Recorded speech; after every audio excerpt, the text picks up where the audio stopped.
This is James Baldwin's Autobiographical Notes. I was born in Harlem 31 years ago. I began plotting novels at about the time I learned to read. The story of my childhood is the usual bleak fantasy, and we can dismiss it with the restrained observation that I certainly would not consider living it again. In those days, my mother was given to the exasperating and mysterious habit of having babies. As they were born, I took them over with one hand and held a book with the other. The children probably suffered, though they have since been kind enough to deny it, and in this way I read Uncle Tom's Cabin and A Tale of Two Cities over and over and over again. In this way, in fact, I read just about everything I could get my hands on, except the Bible, probably because it was the only book I was encouraged to read. I must also confess that I wrote a great deal, and my first professional triumph in any case, the first effort of mine to be seen in print, occurred at the age of 12 or thereabouts, when a short story I had written about the Spanish Revolution won some sort of a prize in an extremely short-lived church newspaper. I remember the story was censored by the lady editor, though I don't remember why, and I was outraged. Also wrote plays and songs, for one of which I received a letter of congratulations from Mayor LaGuardia, and poetry about which the less said, the better. My mother was delighted by all these goings-on, but my father wasn't. He wanted me to be a preacher.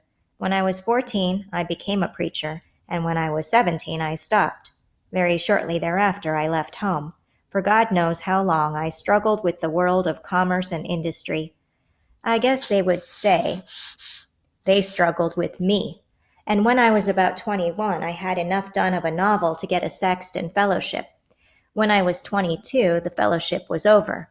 The novel turned out to be unsaleable, and I started waiting on tables in a village restaurant and writing book reviews, mostly, as it turned out, about the Negro problem, concerning which the color of my skin made me automatically an expert.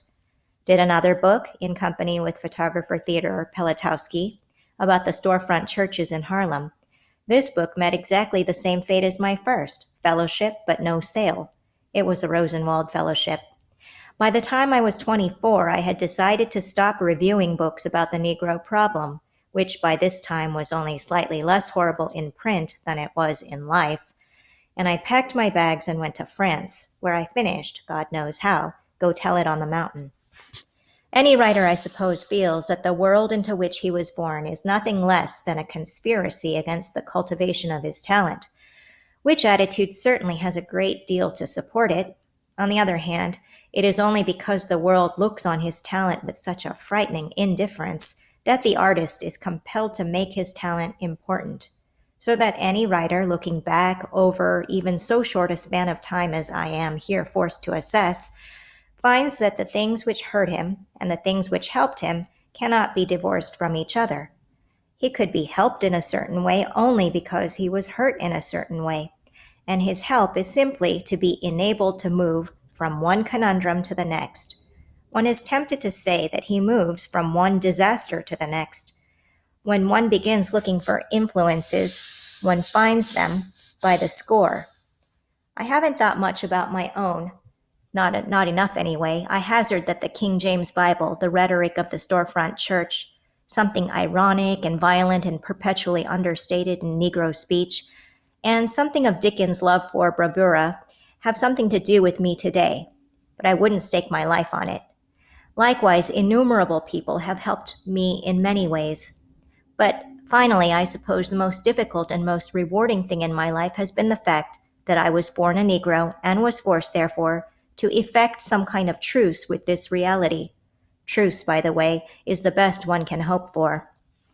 One of the difficulties about being a Negro writer, and this is not special pleading since I don't mean to suggest that he has it worse than anybody else, is that the Negro problem is written about so widely, the bookshelves groan under the weight of information, and everyone therefore considers himself informed. And this information furthermore operates usually, generally, popularly, to reinforce traditional attitudes. Of traditional attitudes, there are only two, for or against, and I, personally, find it difficult to say which attitude has caused me the most pain. I am speaking as a writer, From a social point of view, I am perfectly aware that the change from ill will to goodwill, however motivated, however imperfect, however expressed, is better than no change at all. But it is part of the business of the writer, as I see it, to examine attitudes, to go beneath the surface, to tap the source. From this point of view, the Negro problem is nearly inaccessible. It is not only written about so widely, it is written about so badly. It is quite possible to say that the price a Negro pays for becoming articulate is to find himself at length with nothing to be articulate about. You taught me language, says Caliban to Prospero, and my profit on it is I know how to curse. Consider the tremendous social activity that this problem generates imposes on whites and Negroes alike the necessity of looking forward, of working to bring about a better day. This is fine. It keeps the waters troubled. It is all, indeed, that has made possible the Negro's progress. Nevertheless, social affairs are not, generally speaking, the writer's prime concern, whether they ought to be or not. It is absolutely necessary that he establish between himself and these affairs a distance which will allow at least for clarity, so that before he can look forward in any meaningful sense, he must first be allowed to take a long look back. In the context of the Negro problem, neither whites nor blacks, for excellent reasons of their own, have the faintest desire to look back. But I think that the past is all that makes the present coherent, and further that the past will remain horrible for exactly as long as we refuse to assess it honestly. I know in any case that the most crucial time in my own development came when I was forced to recognize that I was a kind of bastard of the West.